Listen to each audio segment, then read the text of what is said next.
Good morning students. आज हम जो बेटा हमने कृषि वाला चैप्टर पढ़ा उसके कुछ इम्पोर्टेंट पॉइंट्स और एक्सरसाइज के जो क्वेश्चंस हैं, अभ्यास के जो प्रश्न हैं, उनको करेंगे। इसके इम्पोर्टेंट पॉइंट्स एक बारी आज मैं दोबारा से डिस्कस करना चाहती हूँ क्योंकि काफ़ी लंबा लेसन था, काफ़ी लेंदी था, और जो इसके इम्पोर्टेंट पॉइंट्स हैं वो एक बारी हम दोबारा से डिस्कस कर लेते हैं। पहला आ जाता है हमारा कृषि। कृषि क्या है? जब चैप्टर का नाम ही कृषि है तो हमें पता होना चाहिए ना कृषि क्या है। भूमि को जोतने, फसलें उगाने, यानी कि भूमि को जोतना, ठीक है, उसमें फसल उगाना, पशुओं को पालना, मछली पकड़ना, वानिकी की कला यानी कि जो बागवानी वगैरह जो भी की जाती है, और विज्ञान को कृषि कहते हैं। दूसरा हमारा इसमें इम्पोर्टेंट पॉइंट आ जाता है कृषि का महत्व। इसकी इम्पोर्टेंस क्या है? भारत की लगभग 70% जनसंख्या प्रत्यक्ष, डायरेक्टली या इनडायरेक्टली रूप से अपनी आजीविका के लिए कृषि पर निर्भर है, इसलिए कृषि एक महत्वपूर्ण रोल प्ले करती है। तीसरा पॉइंट इसमें हमारा आ जाता है राष्ट्रीय आय में कृषि का योगदान। कृषि देश के सकल घरेलू उत्पाद में 26% और राष्ट्रीय आय में लगभग 45% योगदान देती है। ठीक है, जीडीपी में कितना देती है?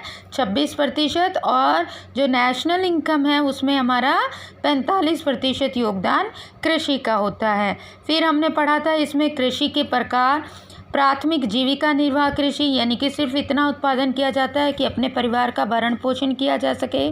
गहन जीविका कृषि, इसमें कम क्षेत्र में ज़्यादा से ज़्यादा मतलब केमिकल्स, उर्वरक, पेस्टिसाइड, इनका यूज़ करके जो प्रोडक्शन की जाती है वो है गहन कृषि। वाणिज्यिक कृषि, व्यापार के लिए जो कृषि की जाती है वाणिज्यिक कृषि।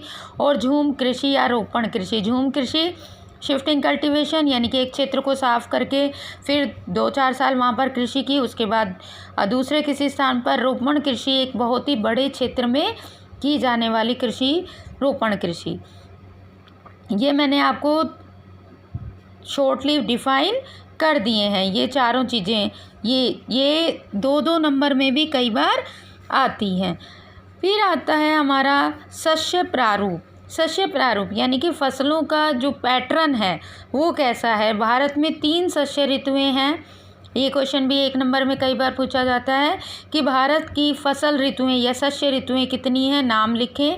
रबी जो अक्टूबर नवंबर में बोई जाती है और मार्च अप्रैल में काट ली जाती है। खरीफ जो जून जुलाई में बोई जाती है और सितंबर अक्टूबर में काट ली जाती है।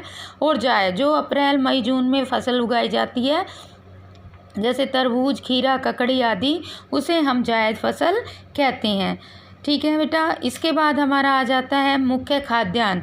चावल, गेहूँ और मक्का, ये हमारी मुख्य खाद्य फसलें हैं जो हम मोस्टली खाने में यूज़ करते हैं। मोटे अनाज में ज्वार, बाजरा और रागी आ जाता है।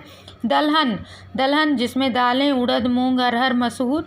तिलहन में जिनसे हम जिन फसलों से तेल निकलता है। पेय फसलें, चाय और कॉफ़ी क्या है? पेय फसलें हैं। नेक्स्ट इसमें आ जाता है बेटा बागवानी फसलें, यानी कि जो हमारे फलों की जो फसलें हैं, जिनके बाग लगाए जाते हैं, वो ये फसलें इसमें आ जाती हैं। और किस क्षेत्र में किस चीज़ के ज़्यादा ये हैं? महाराष्ट्र, आंध्र प्रदेश, उत्तर प्रदेश और पश्चिम बंगाल के आम बहुत प्रसिद्ध हैं। नागपुर और चेरापूंजी के संतरे। केरल, महाराष्ट्र और मिजोरम, तमिलनाडु के केले। उत्तर प्रदेश और बिहार की लीची। मेघालय के अनानास और आंध्र प्रदेश, महाराष्ट्र के अंगूर। और जो ठंडे इलाके हैं हमारे हिमाचल प्रदेश और जम्मू कश्मीर, यहाँ के सेब, नाशपाती, खुबानी और अखरोट बहुत ही प्रसिद्ध हैं। फिर आ जाती हैं रेशेदार फसलें, यानी कि फाइबर क्रॉप्स। कपास, जूट, सन और प्राकृतिक रेशम, ये हमारी रेशेदार फसलें हैं। प्रौद्योगिकी और संस्थागत सुधार, यानी कि हमारे जो टेक्नोलॉजिकल इम्प्रूवमेंट हमारी सरकार ने कृषि के सुधार के लिए क्या किया है।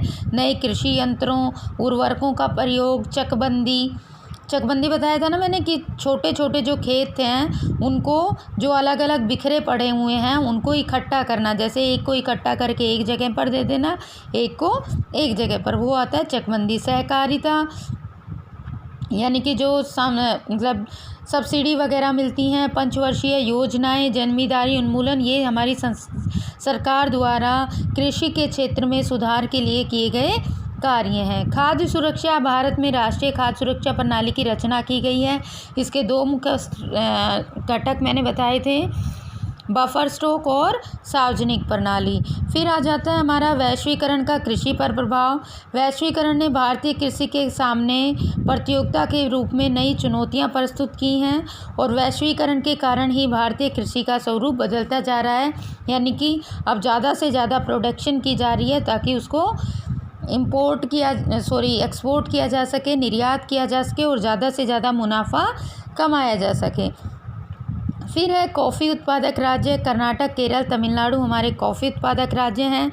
फिर 2 नंबर में ये क्वेश्चन भी कई बार आता है, कार्बनिक कृषि, उर्वरकों तथा कीटनाशकों जैसे कि रासायनिक खादों, खरपतवार नाशकों के प्रयोग के बिना, यानी कि जो हम बिना फर्टिलाइज़र और बिना केमिकल पेस्टिसाइड का यूज़ किए बिना जो कृषि करते हैं उसे हम ऑर्गेनिक एग्रीकल्चर या कार्बनिक कृषि कहते हैं।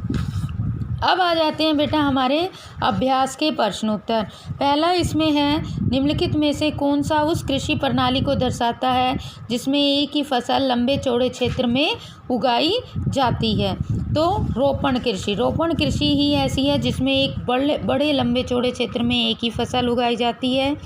इनमें से कौन सी रबी की फसल है? रबी की फसल अक्टूबर नवंबर में बोई जाती है। तो चावल खरीफ की फसल है, कपास भी खरीफ की है, मोटे अनाज भी। तो कौन सी है? चना। इनमें से कौन सी एक फलीदार फसल है? दालें जो होती हैं वो फलियों में लगती हैं, वो फलीदार फसल है। सरकार निम्नलिखित में से कौन सी घोषणा फसलों को सहायता देने के लिए करती है? तो वो न्यूनतम सहायता मूल्य है।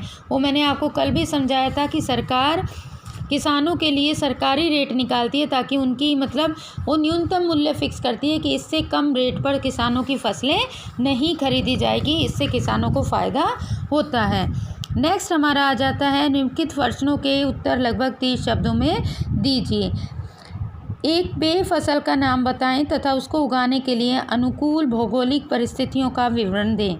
तो पेय फसल यानी कि पीने वाली, तो चाय एक प्रमुख पेय फसल है और चाय की फसल को उगाने के लिए हमें निम्नलिखित अनुकूल भौगोलिक परिस्थितियों की आवश्यकता होती है।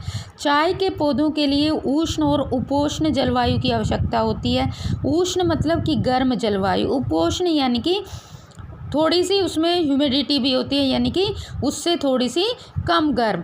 ह्यूमस और जीवांश, ह्यूमस होता है जो पेड़ों के गले सड़े पत्ते, जीव जंतु और खाद से जो मिट्टी में मिल जाता है उसे हम ह्यूमस कहते हैं। और जीवांश युक्त गहरी मिट्टी होनी चाहिए। भूमि कैसी होनी चाहिए? ढलानदार होनी चाहिए ताकि जड़ों में पानी इकट्ठा ना हो। वर्ष भर नम यानी कि आर्द्र जलवायु, ह्यूमिड क्लाइमेट और पाला रहित जलवायु होनी चाहिए। वर्ष भर समान रूप से वर्षा की हल्की बौछारें पड़ती रहनी चाहिए। नेक्स्ट हमारा आ जाता है, भारत की एक खाद्य फसल का नाम बताएं। इसमें आप चावल, गेहूं, कोई भी फसल का नाम बताकर और उसको डिफाइन कर सकते हैं कि जैसे इसमें चावल का बताया, चावल एक प्रमुख खाद्यान्न फसल है और भारत का दूसरा बड़ा चाइना के बाद ये दूसरा बड़ा उत्पादक क्षेत्र है। और कहाँ पर उत्पादन किया जाता है? उत्तरी पूर्वी मैदानों, तटीय क्षेत्रों और डेल्टाई प्रदेशों में चावल ज़्यादा उगाया जाता है। नहरों के जल और नलकूपों की सघनता के कारण भी पंजाब, हरियाणा, पश्चिमी उत्तर प्रदेश और राजस्थान के कुछ कम वर्षा वाले क्षेत्रों में भी चावल की फसल उगाना संभव हो गया है। अब एक नेक्स्ट क्वेश्चन आता है, ये भी वेरी इंपॉर्टेंट है, सरकार द्वारा किसानों के हित में किए गए संस्थागत सुधार। तो पहला इसमें आता है, कृषि क्षेत्र में सुधार के लिए सरकार ने जमींदारी प्रथा को समाप्त कर दिया, यानी कि ज़मीन किसानों के पास ही रहेगी। छोटी छोटी जोतों की, यानी कि जो छोटे छोटे खेत हैं उनकी चकबंदी करके उनको इकट्ठा कर दिया। तीसरा है, रेडियो और दूरदर्शन का प्रयोग करके किसानों को खेती की नवीनतम तकनीकों से परिचित कराया कि वो किस तरह से खेती करें और ज़्यादा से ज़्यादा प्रोडक्शन करें।